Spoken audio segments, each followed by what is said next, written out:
Bonjour, je voudrais raconter dans cette vidéo la vie, l'œuvre, le combat d'un des saints qui vécut, disons, au 5e siècle de l'Église catholique. Dans cette deuxième période de la vie de l'Église, lorsque, après la fin des persécutions dues par l'Empire romain, naquit le moment et la nécessité de fixer la théologie catholique. Donc, ces gens-là, la génération dont je vais parler maintenant, furent de grands théologiens, souvent docteurs de l'Église. Ce n'est pas le cas du saint dont je vais parler aujourd'hui, qui s'appelle Saint Théodoret de Cire, un évêque de l'Orient. Mais, comme on va le voir, eh bien, le combat intellectuel qu'ils menèrent et qui était nécessaire, sans quoi, eh bien, on n'aurait pas su intellectuellement qui était le Christ. Ce combat intellectuel, en même temps, ils le firent parfois dans de véritables souffrances, en se combattant l'un l'autre, en manquant de charité pour la personne de celui qui portait une thèse différente de la leur. Il faut le reconnaître, en Orient comme en Occident, se levèrent par la suite, stupéfaits par ces combats intellectuels de cette époque, des moines qui dirent qu'il ne fallait pas faire de théologie, que la théologie était une science de l'intellect qui enflait l'âme et qui l'empêchait de se tourner vers Dieu dans la pauvreté et l'humilité. Je pense en particulier en Occident à saint François d'Assise, au XIIIe siècle, qui se méfiait de la théologie au départ, parce qu'il considérait qu'elle enflait le cœur de l'homme, mais qui, par la suite, lorsqu'il rencontra un de ses disciples appelé saint Antoine de Padoue, qui l'entendit prêcher avec une science accomplie, mais qui mettait sa science au service de la charité, dans une grande humilité, alors il changea d'idée. Et il dit que, effectivement, quand on faisait de la théologie de cette manière-là, il n'y avait pas de problème. Donc, je voudrais raconter la vie de saint Théodore de Cire, saint Théodoret de Cire, qui naquit en 393 après Jésus-Christ et mourut vers 460. Il est un témoin parfait de cette époque qui explique beaucoup de choses dans le christianisme oriental, en particulier sa division en de multiples églises, chose que n'avait pas connue l'Occident qui, à la même époque, eh bien, était plongé dans les invasions barbares et donc s'occupait beaucoup moins de théologie. Théodoret est donc né à Antioche, donc au nord d'Israël. Voici une carte qui situe à peu près l'endroit. En 393 après Jésus-Christ, c'est-à-dire dans une période où la persécution étant totalement terminée, et ce depuis plusieurs années, grâce à l'empereur Constantin, mais qui, pour sa part, n'avait émis dans l'Empire qu'un édit de tolérance, à savoir que le christianisme était toléré à l'égard des paganismes. Là, au contraire, lorsqu'il naît, d'autres empereurs sont nés, dont l'empereur Théodose, qui impose la religion catholique comme la seule religion de l'Empire romain. Ce qui fait que tout d'un coup, elle qui était persécutée, puis tolérée, et maintenant, eh bien, la pensée du politiquement correct, ce qui fait que forcément, la qualité de ceux qui rentrent dans l'Église baisse catastrophiquement. Beaucoup de mondains deviennent catholiques, puisque être catholique, c'est pouvoir être du côté du manche, être du côté des empereurs, et peut-être avoir un jour des postes de responsabilité dans l'Empire. On ne connaît pas le nom des parents de Théodoret, mais on pense qu'ils étaient de la plus noble extraction du côté de cet empire romain d'Orient. Et sa mère, qui était une femme très pieuse, qui elle ne faisait pas de théologie, mais aimait de tout son cœur le Christ, décida, parce qu'elle n'arrivait pas à avoir d'enfant, de faire un vœu et de dire au Seigneur « Si tu me donnes un garçon, je te promets, je ferai comme Anne, la mère du prophète Samuel, je te le consacrerai. » Et donc, dès sa naissance, il fut voué par sa mère à la vie religieuse et il resta ainsi sous l'éducation de prêtres, des meilleurs prêtres qu'il pouvait connaître, les meilleurs théologiens de l'époque, dès son enfance. De fait, il faut le savoir, dans l'Orient chrétien, qui était un empire très solide, eh bien, il y avait de bons théologiens. Et les théologiens parfois étaient moines, mais les moines avaient une particularité. Ils ne voulaient pas faire carrière, hein. Ils entraient dans la vie monastique en principe pour renoncer à tout. Et donc sa mère le mit à l'école de deux moines, Macédonius et Pierre, ce qui fait que, séduit par la façon dont il parlait du Christ, très vite, lui-même, Théodoré, trouva qu'il voulait consacrer sa vie à Dieu. Il ne le fit pas dès sa jeunesse, mais, je dirais, tant que ses parents furent vivants, il les contenta en étant extrêmement intelligent, en étudiant profondément la théologie. Puis, lorsqu'ils moururent vers 416, il avait à peu près 23 ans, alors, sa fortune, dont il hérita entièrement, il la donna aux pauvres et il entra, cette fois définitivement, dans le monastère de Nicerte, près d'Apamée. Et dans ce monastère, il resta 7 années. C'est-à-dire, en fait, il s'y était consacré pour y rester toute sa vie, mais le destin allait en décider autrement. On voit ici, dans le début de son histoire, que c'est un garçon qui est profondément respectueux de ses parents. Il n'a pas voulu leur faire un chagrin en ne se mariant pas. Et donc, ils sont morts en pensant que peut-être ils auraient un jour une descendance. Ils n'en eurent pas de descendance matérielle, mais une fois qu'ils étaient passés dans l'autre monde, il comprit qu'ils avaient compris, et donc il se fit moine. Il faut savoir que la vie monastique à cette époque-là se divisait globalement en deux groupes. Il y avait des moines qui étaient très ascétiques et très mystiques, qui étaient nés en particulier dans les déserts d'Égypte. Ça veut dire qu'on maintenait son corps dans une dure ascèse pour que son âme puisse chercher Dieu, et on cherchait à connaître Dieu d'abord par une vie mystique à travers la prière, une prière souvent répétée, je dirais en permanence. On voulait prier sans cesse. Et puis, il y avait d'autres écoles monastiques, fondées en particulier par des docteurs de l'Église. Je pense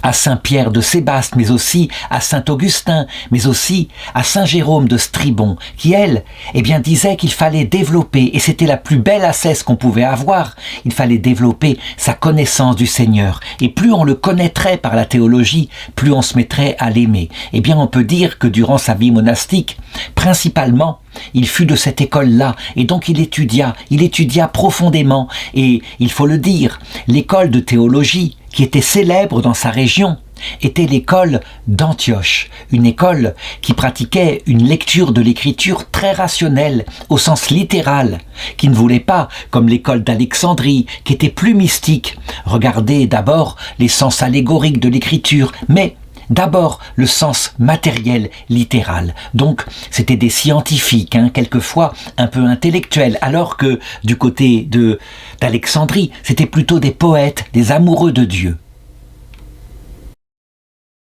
Cependant, je ne voudrais pas dire qu'il faudrait caricaturer et séparer totalement ces deux écoles, que lui devint donc une sorte d'exégète historico-critique. Non, il avait des maîtres qui étaient des vrais amoureux de l'écriture sainte, comme par exemple Saint Jean Chrysostome, le patriarche de Constantinople, mais aussi Théodore de Mausueps. Et donc, il se passionnait pour la lecture de l'écriture, mais aussi pour les controverses théologiques de son temps, parce qu'il faut le savoir.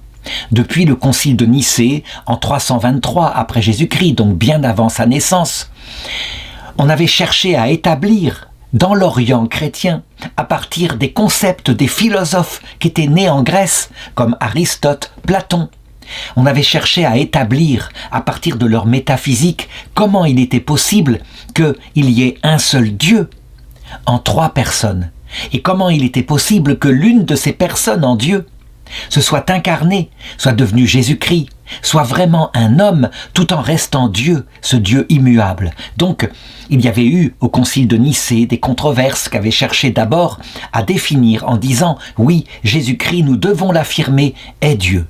Et donc, l'hérésie arienne qui niait sa divinité, qui aurait dû disparaître après ce concile, bien au contraire, elle se mit à flamber dans tout l'Empire romain d'Orient et même à contaminer l'Occident. Mais par la suite, il y eut bien d'autres questions qui se posèrent. Lorsque l'hérésie arienne fut niée, il fallut établir qui était la personne du Christ, comment fonctionnait en lui sa divinité et son humanité. Eh bien, là, on peut le dire, lui, il était né, il avait vécu en pleine période où on recherchait concernant ces sujets. Lorsqu'il eut 30 ans, en 423, eh bien la population d'une petite ville appelée Cire, qui était située un peu au nord d'Antioche, entendit parler de ce moine très cultivé, très intelligent, et elle décida par acclamation qu'il serait leur évêque.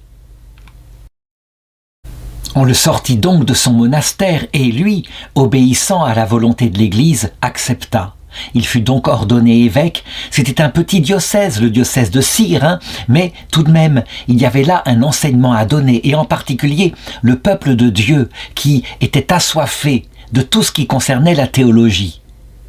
Il se mit donc à enseigner, et il se rendit compte très vite que, pour les gens, qu'il fallait conduire comme un petit troupeau vers la vie éternelle, leur raconter l'histoire des saints moines en particulier, de ceux qui avaient consacré leur vie à Dieu, eh bien c'était une chose absolument extraordinaire et pédagogique, comme par ailleurs, eh bien le fait de commenter l'écriture, la vie de Jésus qui était très pratique, très concrète. Et donc, dès cette époque-là, il se mit à écrire la vie de certains saints, en particulier un de ses premiers livres, la vie des 30 moines.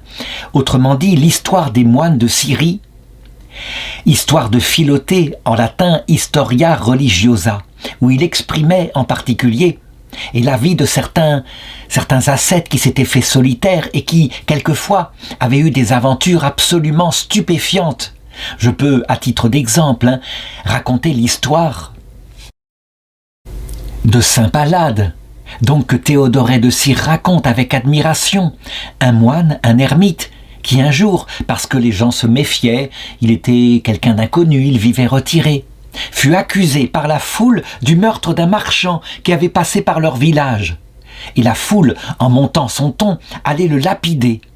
Et lui, il ne se défendit pas. Sa vie était donnée à Dieu, il était prêt, rien ne pourrait le séparer du Christ. Eh bien, il y eut un miracle, et le marchand, le cadavre du marchand qui était là, soudain se redressa et indiqua de la main précisément qui l'avait assassiné. Et c'est ainsi que saint Pallade fut sauvé et considéré par la suite avec admiration par les gens à cause de sa paix intérieure comme un vrai moine. Visiblement, il avait renoncé à toutes les gloires de ce monde puisqu'il était prêt à mourir sans même essayer de se défendre. Voilà le genre d'histoire que Théodoret de Cire raconta dans son apostolat. Mais je l'ai dit, même s'il était obligatoirement un pasteur puisqu'il était évêque, il était aussi un intellectuel et donc il décida vers cette époque-là de continuer le travail qu'avait été commencé par un autre historien, Eusèbe de Césarée. Eusèbe de Césarée qui était mort en 339, donc bien avant sa naissance, et qui avait raconté l'histoire de l'Église avec les méthodes scientifiques habituellement utilisées par les historiens grecs, les historiens latins, je pense à Flavius Joseph. Et lui, il décida de continuer cette histoire à partir d'un autre moment. À partir globalement du concile de Nicée, donc de cette période de l'Église où les controverses théologiques commençaient à arriver, il fallait donc qu'il soit capable de les exposer avec précision. Et c'est là qu'il commença à se passionner pour la théologie dogmatique, donc, tous ces sujets qui concernaient en particulier la nature même du Christ. Il faut dire qu'à cette époque-là, les gens, les fidèles, étaient eux aussi passionnés par cela. Et de manière incroyable, dans les marchés, quelquefois chez le passionné, on discutait de la divinité du Christ, du rapport entre ces deux natures. Et quelquefois, lorsqu'un empereur adhérait à telle ou telle théologie, il y avait des gens qui suivaient l'empereur et des gens qui, au contraire, par opposition, prenaient une théologie inverse. Ces discussions étaient passionnées et on le voit. Il y avait souvent peu d'amour du Christ, mais plutôt l'amour de la controverse qui était issue des anciens philosophes grecs et qui continuait de cette façon-là, mais qui quelquefois se faisait avec violence. Je veux dire par là que les passions humaines se mettaient ainsi ou s'incarnaient dans ces controverses théologiques. Théodoré de Cire, qui avait du temps, qui était aussi capable par sa formation intellectuelle, se mit donc à réfléchir à ces hérésies et à écrire un livre, c'est son 3e livre, pense-t-on, le résumé des fables hérétiques, qui contient 5 gros livres, et qui reprennent toutes les hérésies qu'ont pu sortir. Et lui, quant à lui, eh bien, il s'efforce de rester fidèle au maximum à la théologie la plus orthodoxe qu'il soit, celle qui a été émise par les conciles œcuméniques. Cependant, j'en parlerai plus tard, parce que il va être embringué dans ces histoires christologiques de manière violente. Pour le moment, il combat des hérésies plus anciennes, des hérésies qui ont en partie disparu, dont la première, c'est le marcionisme. Qu'est-ce que c'est que cette hérésie? Elle consiste à dire que l'Ancien Testament, où manifestement on voit un Dieu qui intervient et qui commande des crimes, des génocides, qui n'hésite pas à mentir. Ce Dieu-là, pour les marcionites, ne peut pas être le vrai Dieu. Il y a eu, à un moment donné, un démon qui s'est révélé au monde à travers l'Ancien Testament, tandis que tout d'un coup, le vrai Dieu, le Dieu bon, le Créateur du monde, s'est fait chair avec Jésus-Christ. Ce qui veut dire que, pour Marcion, le Dieu du mal avait présidé à l'Ancien Testament et le Dieu du bien au Nouveau Testament. Cette théologie-là avait été condamnée, mais il faut la comprendre. Quand on lit certains textes de l'Ancien Testament, on peut être tenté de penser ainsi. En réalité, on sait quelle est la vérité théologique, à savoir que le même Dieu parle dans les 2 testaments, mais il adapte sa pédagogie en fonction de l'état où sont les hommes. Lorsque les hommes sont barbares, eh bien Dieu, peu à peu, il essaye de les élever en leur faisant horreur par leur propre barbarie. Ils tuent, alors ils sont tués. Ils prennent l'épée, ils périssent par l'épée. Et peu à peu, de cette façon-là, ils apprennent. Il leur arrive des malheurs, parfois provoqués par Dieu, mais il les sort de leur barbarie. Et ainsi est révélé les étapes progressives par lesquelles Dieu peut faire passer un grand pécheur à la plus sublime sainteté, ce qui se fait avec Jésus-Christ lorsque Dieu donne véritablement la révélation de son cœur. On peut dire finalement que toute cette histoire, raconte Théodoré de Cire, ressemble à celle d'un père qui, au départ, ayant un enfant capricieux, est bien obligé de lui donner des corrections. Mais lorsque il a pu le sortir de ses caprices, devenu adulte, alors il lui explique que toutes ces punitions ne venaient pas de sa haine pour lui, de sa volonté de le dominer, mais de sa volonté d'en faire un homme, de le sauver de lui-même. Théodoré de Cire fait un peu collection des hérésies, il les résume toutes, il les recherche, et il en découvre des particulièrement carabinés qui feront beaucoup de mal à l'Église par la suite, en particulier une hérésie écrite par un certain Tatien, qui avait fait une œuvre qui, a priori, était tout à fait légitime. Il avait voulu écrire un évangile à partir des 4 évangiles en les faisant concorder. Donc une seule histoire de Jésus qu'on appelait le diatessaron, autrement dit l'usage des 4 sources. Donc c'était une sorte de roman complet auquel il avait ajouté certains de ses commentaires, et c'est là que ça avait mal tourné, parce qu'il s'avérait que ce Tatien lui-même avait été séduit par certaines hérésies, des hérésies bizarres, qui venaient de la gnose et qui considéraient que le monde en réalité avait été créé par 2 dieux. Donc on retrouve quelque chose qui est lié au marcionisme, et que le dieu du mal en réalité avait créé la matière, et que les âmes des hommes qui étaient présentes dans l'autre monde à un moment donné, donc dans une vie précédant la vie terrestre, avaient commis un péché, et donc étaient condamnées au fur et à mesure à venir dans la terre, sur une chair, dans une chair, pour s'y incarner, et que là, évidemment, elles n'étaient pas dans leur état normal. On retrouve aussi des traces de la philosophie de Platon là-dedans, et ça donnera plus tard le manichéisme. Toujours est-il que on voit dans cette espèce d'évangile là, composé par Tatien, on voit quelque chose de terrible, quelque chose qui pourrait redonner une interprétation de tout l'évangile de Jésus à cette lumière où le Dieu du mal a créé la chair, et donc où la sexualité est mauvaise, et que un couple qui a des relations sexuelles pour donner la vie fait en fait l'œuvre du diable. Ça donnera plus tard en Europe ce qu'on appelle l'hérésie cathare, tout simplement. Voilà ce que dit saint Irénée de Lyon à propos de Tatien. Il s'était enflé dans sa pensée qu'il était un maître et il se croyait dans son orgueil supérieur à tout le monde. Et donc il voulut donner un trait distinctif à son écrit. Comme les disciples de Valentin, il imagina des éons invisibles, donc des âmes qui flottaient avant la création du monde. Et comme Marcion et Saturnin, il proclama que le mariage était une corruption et une débauche qui répandait le mal sur le monde. Et de lui-même, enfin, il s'inscrivit en faux contre le salut d'Adam et Ève qui se seraient convertis après leur péché originel. Théodoré de Cire se rendit vite compte qu'il y avait là, dans son diocèse même, une hérésie terrible, et donc il la dénonça. Il dit même, regardez, ce sont des faux moines, ils poussent l'ascèse tellement loin que, ils veulent presque détruire leur corps.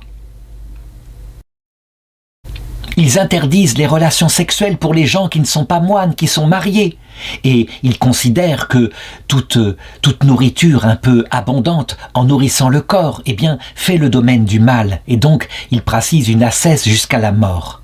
Qu'est-ce que fit alors Théodoré de Cire? On raconte qu'il réussit à se procurer 30 des manuscrits du Dias Tessaron, et il les brûla tout simplement. Il fit un autodafé pour que cette pensée dont il devinait la perversion disparaisse. Et là, je voudrais m'arrêter un instant. En fait, il fit un autodafé, on peut le dire, et son intention était bonne, évidemment. Il voulait faire disparaître cette espèce d'hérésie qui pouvait avoir des conséquences terribles. Et c'est vrai, il vaut mieux agir ainsi, brûler des livres, plutôt que ce qui fut fait en France au Moyen-Âge, lorsqu'on brûla des cathares. Cependant, on le voit, il y a là quelque chose qui déjà montre à quel point Théodoré de Cire se fait prendre un peu par la passion, mais on ne peut pas le dire, il ne le fait pas par orgueil, il le fait par amour de son peuple, c'est évident. Mais cet amour peut-être manque de foi dans la personne de l'Esprit Saint qui, au bout d'un certain temps, pourtant il aurait pu le constater par rapport à l'arianisme qui faillit entraîner l'Église catholique tout entière, au point qu'à un moment donné, il n'y avait plus dans l'Église que saint Athanase et quelques évêques qui étaient restés fidèles au concile de Nicée. Et puis, tout d'un coup, lorsque Dieu le décida, la théologie orthodoxe s'imposa à l'Église tout entière, donc la foi dans la divinité du Christ. Ce qui veut dire qu'il faut être suffisamment croyant, quand on le peut, pour faire confiance à l'Esprit Saint, combattre un peu comme Jeanne d'Arc, combattre mais sans donner de coups, combattre parce que c'est Dieu qui donne la victoire.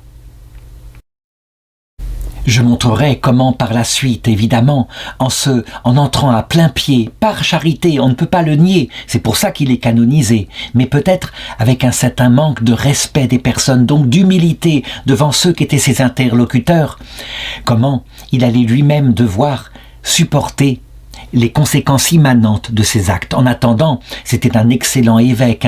Il fut connu par sa prédication. Il se rendit 26 fois dans la grande ville d'Antioche où il y avait un patriarche. C'était l'un des 5 patriarcats de l'Église, avec Alexandrie, Jérusalem, Constantinople et Rome, bien sûr. Et puis, il construit de nouvelles églises, il les bâtit. Je voudrais aborder maintenant la grande affaire de sa vie, celle qui allait l'absorber, qui fait que peut-être il aurait pu être docteur de l'Église, mais il ne l'est pas parce que ses écrits n'ont pas été assez limpides, clairs, carrés, et pourtant parfaitement reconnus comme catholiques, mais après des temps où il fut condamné, peut-être parce qu'il était moins clair dans ses mots que certains autres docteurs comme saint Cyril d'Alexandrie. C'est la querelle du nestorianisme, donc j'explique. Nous étions, à cette époque-là, dans de grands conflits théologiques pour savoir exactement comment fonctionnait la psychologie du Christ avec ces deux natures. Nous étions un siècle après le concile de Nicée, nous étions en 431 et Théodoré de Cire avait 38 ans. Donc, au bout d'un certain temps, avait été admis véritablement que le Verbe, qui était Dieu, s'était fait chair, donc avait pris une humanité. Mais, évidemment, Les choses n'étaient pas si précises. Comment pouvait-il faire que dans cet être qui était là devant soi, le Christ qui parlait, qui mangeait, comment pouvait-il se faire qu'il y ait la divinité et l'humanité? Et donc il y avait eu plusieurs théories et des patriarches de grands sièges de l'époque, dont un certain Nestorius, patriarche de Constantinople, avait émis l'idée suivante. La chose était assez simple. Dans le Christ, qui paraissait comme étant une seule personne, en réalité, il y avait deux personnes. Une vraie personne humaine complète comme nous, et puis habitant en lui, de manière intime, profondément intime, la personne du Verbe. Ce qui fait que, pour lui, pour Nestorius, Marie avait accouché d'un homme dans lequel habitait l'Esprit Saint, mais elle n'avait pas accouché de Dieu. Il y avait à cette époque-là un autre patriarche du côté d'Alexandrie en Égypte qui s'appelait Cyril et qui lui considérait que la pensée de Nestorius était une véritable catastrophe, que finalement elle aboutissait à nier la vraie divinité du Christ, que le Christ était finalement comme la Vierge Marie, un homme saint dans lequel Dieu habitait. Et donc, avec une très grande force, mais aussi, il faut le reconnaître, une très grande passion et parfois beaucoup de violence, Saint Cyril d'Alexandrie décida de mettre en garde l'Église contre cela et de convoquer un concile. Il voulait qu'on aborde en face cette problématique et qu'on regarde évidemment de qui la Vierge Marie avait enfanté. Était-ce donc une personne humaine ou était-ce la personne de Dieu? Et il triompha, il débattit, il s'exprima, et on dit que dans ce concile, Théodoré de Cire était présent. Et finalement, le concile d'Éphèse proclama vraiment que Jésus-Christ était Dieu, un Dieu uni, avec deux natures en lui, la nature humaine unie à la nature divine, et donc que la Vierge Marie était la mère de Dieu, qu'elle avait accouché de la personne de Dieu, mais non pas d'une personne humaine. Durant ce concile d'Éphèse, Théodoré de Cire, qui connaissait bien Nestorius, essaya de le défendre en disant « Mais vous vous méprenez sur sa théologie ». Il ne dit pas que dans le Christ il y a vraiment deux personnes, mais plutôt qu'il y a deux personnalités. Ça veut dire une personnalité humaine et sa personnalité divine. Il est possible en fait qu'il essayait, par amour pour cet ami Nestorius, il essayait de réunir l'Église, de montrer qu'il y avait une façon d'accepter la théologie de Nestorius, de la rendre catholique. Il demanda donc, il supplia son ami Nestorius d'accepter la définition du concile d'Éphèse, à savoir que Marie était mère de Dieu, en grec Théotokos. Mais Nestorius refusa, ce qui manifestement démontra amplement, et l'avenir le considère, que pour lui, non, il y avait vraiment deux personnes et que Marie n'avait mis au monde que la personne humaine. La controverse fut violente tout au long du concile et Saint Cyril d'Alexandrie, patriarche d'Alexandrie, triompha et fit condamner et déposer le patriarche de Constantinople, Nestorius. Je voudrais m'arrêter un instant et bien montrer que si Saint Cyril d'Alexandrie a été canonisé, il n'a pas échappé à la passion et à la violence qui régnait à cette époque-là, on peut le dire, lui qui s'enflamma pour la controverse théologique sur la double nature du Christ, il est considéré comme le gardien de l'exactitude. Il considérait même que Théodoré de Cire, en édulcorant le mot personne, en prenant le mot abstrait de personnalité, manquait de précision et de netteté. Mais il le faisait, il faut le reconnaître, avec une certaine violence. Et donc on peut se demander si, actuellement, on pourrait être canonisé en ayant exercé une telle dureté. L'Église a considéré que oui, ce qui montre que, on peut progresser par la suite en humilité, en amour des personnes. Et il faut le reconnaître, Cyril d'Alexandrie combattait par amour pour le Christ.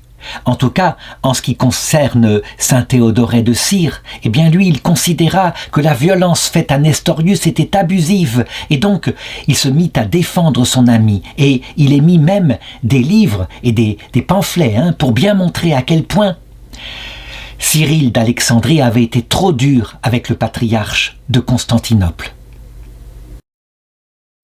Jamais Théodoré de Cire ne revint sur sa conviction, à savoir qu'on avait accusé Nestorius à tort, on avait durci sa position, et il l'affirmera jusqu'à la fin. Il écrira même un pamphlet, je l'ai dit, vers l'âge de 40 ans en 433, pour réunir, pour réconcilier en particulier les grands patriarches, celui d'Antioche, celui d'Alexandrie. Mais il demandait, pour que cette réconciliation soit parfaite, qu'on pardonne à Nestorius, qu'on lève son excommunication. Ce que les évêques d'Alexandrie, donc Cyril et celui d'Antioche, n'acceptèrent pas. Le patriarche d'Antioche, qui s'appelait Jean, eh bien, lui, il essaya d'arrondir les angles en permettant à Théodoré de Cire de continuer, s'il le voulait, à défendre Nestorius, à ne pas exiger de lui la condamnation de son ami. On le voit donc, dans ces aspects théologiques, il y a aussi tous des chairs d'hommes qui s'expriment avec des loyautés, des amitiés. Cependant, il y a aussi des haines tenaces qui vont probablement avec le fait qu'on y mettait trop de passion.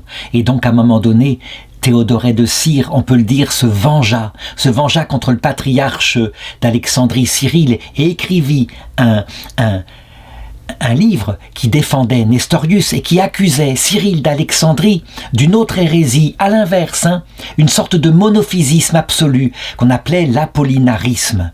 Du nom de cet évêque de Laodicée, il n'est pas saint, mais Apollinaire, qui disait ceci.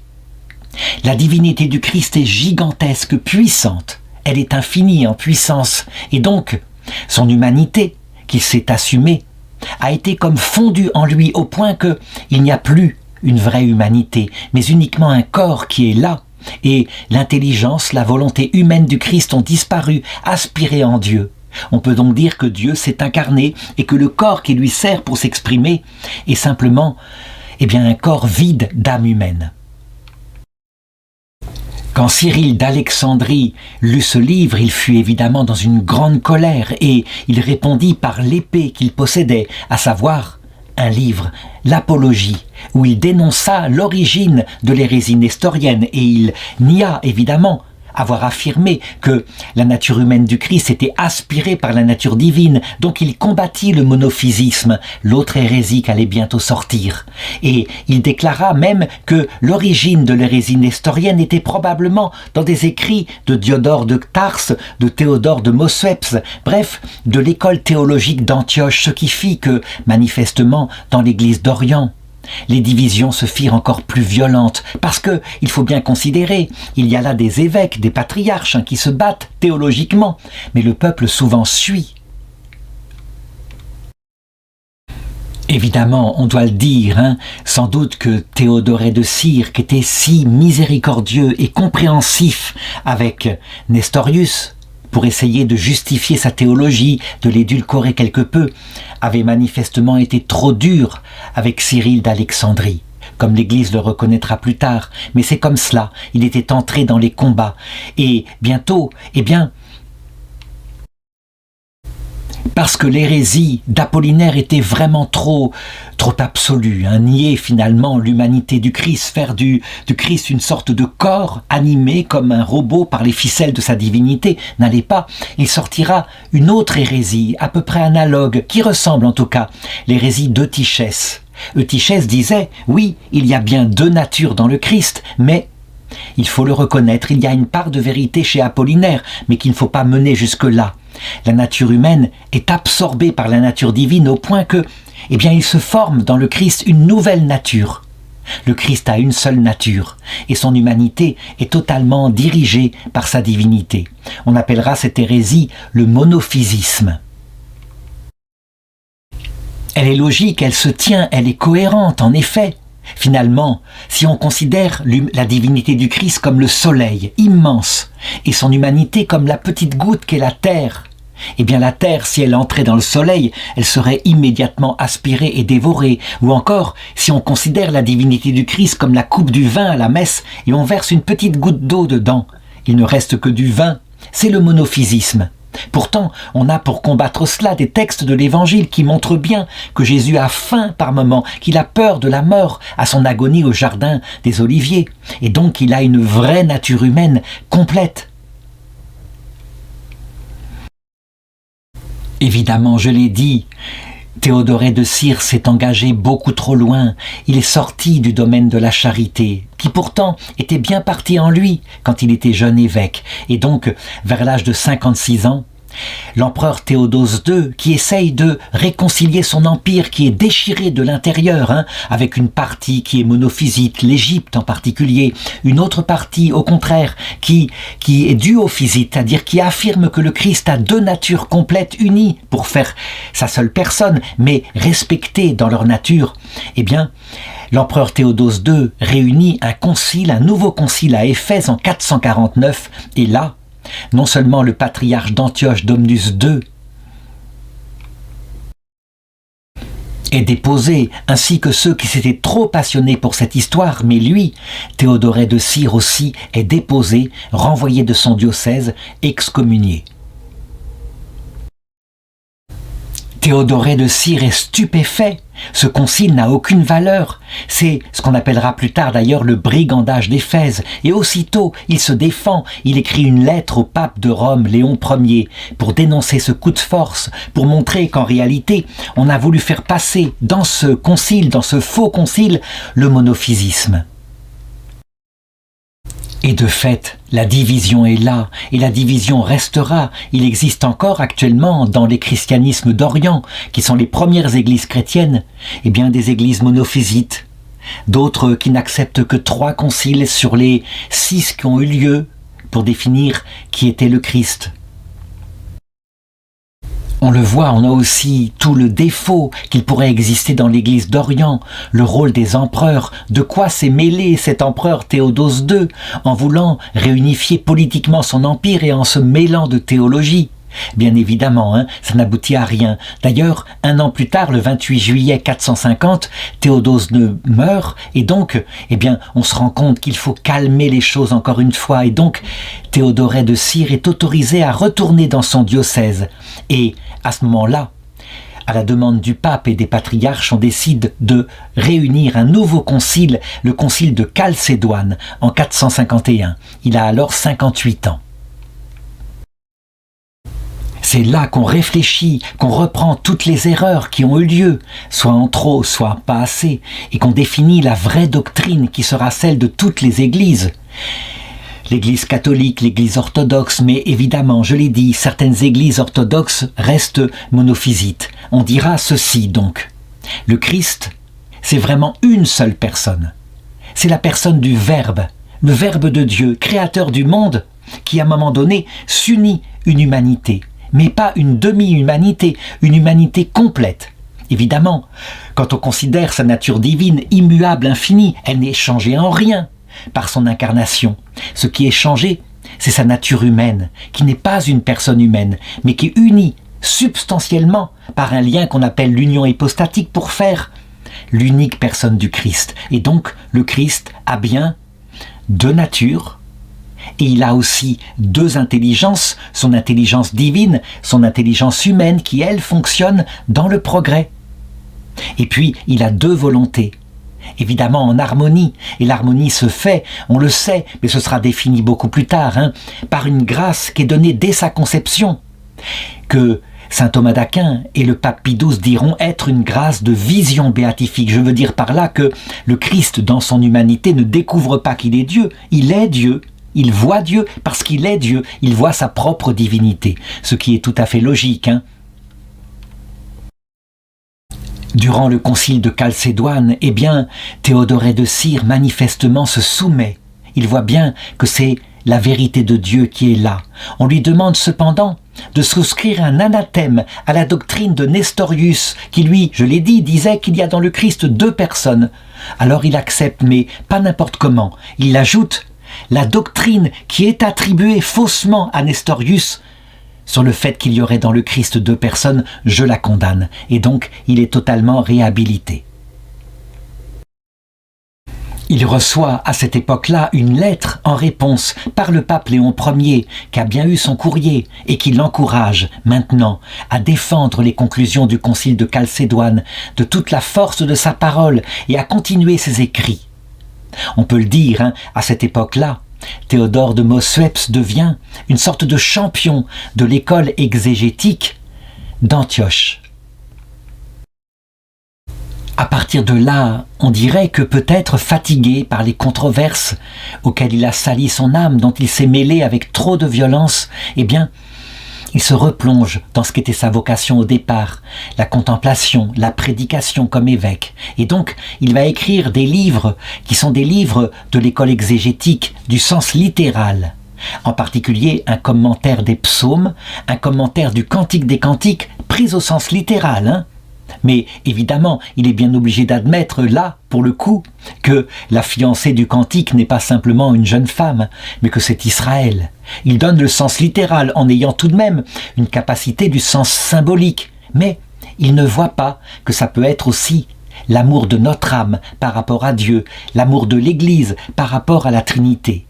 Il commente les grands prophètes, les petits prophètes et les épîtres de Paul. Bref, il travaille énormément. Tout n'a pas été gardé, mais on a en particulier son commentaire d'Isaïe, qui a été publié dans les sources chrétiennes aux éditions du Cerf. Il se fait même pédagogue, et là, véritablement, il pourrait mériter un titre de docteur de l'Église, puisqu'il est capable d'écrire un livre qui ne prend pas tout le livre des rois, tout le livre des chroniques, mais qui prend certaines problématiques, où il pose une question par rapport à l'action d'un roi, tel péché ou telle action héroïque, et il donne une réponse à la lumière de la foi chrétienne. Comment peut-on juger son œuvre ? Eh bien, je l'ai dit, elle est extrêmement scientifique. D'ailleurs, elle sera reprise en partie, par exemple, par saint Thomas d'Aquin, lorsqu'il fera des commentaires au sens littéral. Mais c'est vrai, si par hasard, si saint Théodoret de Cire avait pu s'unir en partie avec l'école d'Alexandrie et prolonger ses commentaires par le sens allégorique qu'avait développé Origène, à savoir les trois sens profonds dans l'écriture, tout parle du Christ. Ou alors de nous, de notre foi au Christ. Tout parle de la façon dont on peut marcher vers le Christ, ce qu'on appelle le sens moral. Et enfin, tout parle de la vie éternelle, de l'autre monde, ce qu'on appelle le sens anagogique ou eschatologique. Non, il n'a pas fait cela. Et donc on le voit, il faut que nous soyons capables de faire comme lui de l'exégèse historico-critique, mais aussi d'aller vers le sens qui nourrit l'âme, qui nourrit le cœur, ce sens poétique lié à l'école d'Alexandrie. Certains disent que vers la fin de sa vie, il a fini par rejoindre un monastère, celui de Nicerte, mais on ne sait pas exactement quand. On soupçonne que la date de sa mort, c'est vers 458, à l'âge de 65 ans. Mais son aventure n'est pas terminée. Loin de là. Il meurt ainsi, tout de même, en odeur d'admiration devant le travail théologique qu'il a fait. Et puis, 100 ans après sa mort, en 553, 100 ans après sa mort, voici que de nouveau un empereur, pour réunir son empire, pour l'unifier dans une seule théologie, essaye de faire une sorte de compromis théologique, de se mêler de quelque chose très subtil duquel il ne devrait pas se mêler.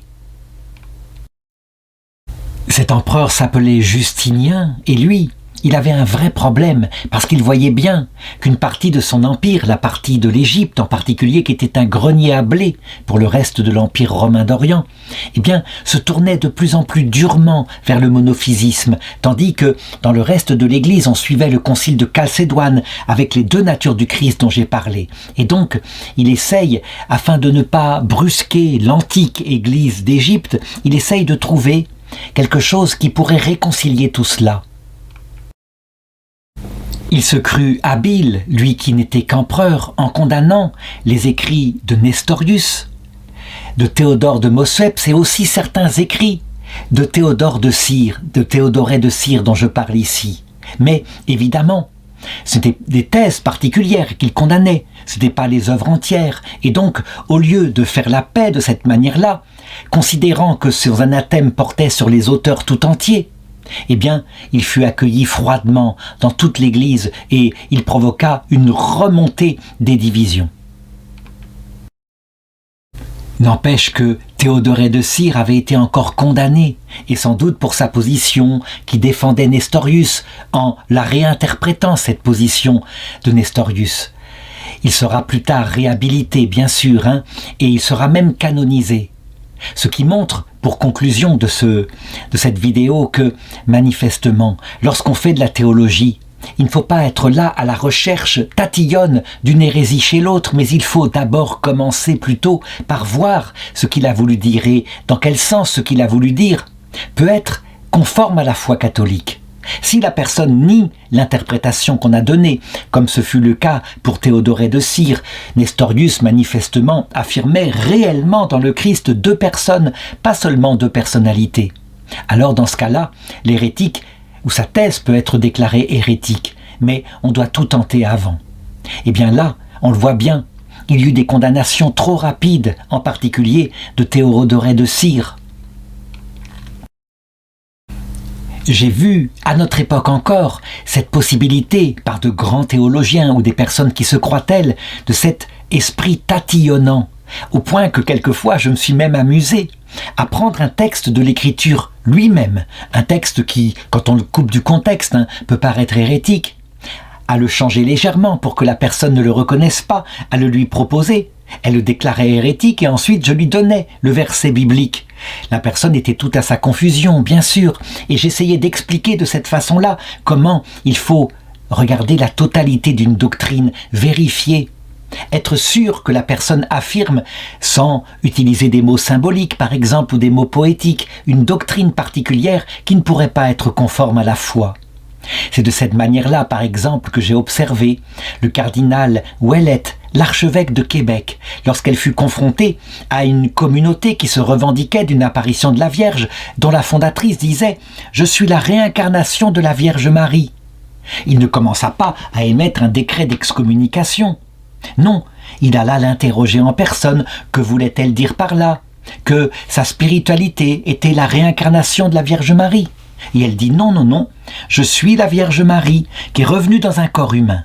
Alors, étant sûr, ayant bien vérifié, il put déclarer cette doctrine hérétique. Mais il prit ses précautions.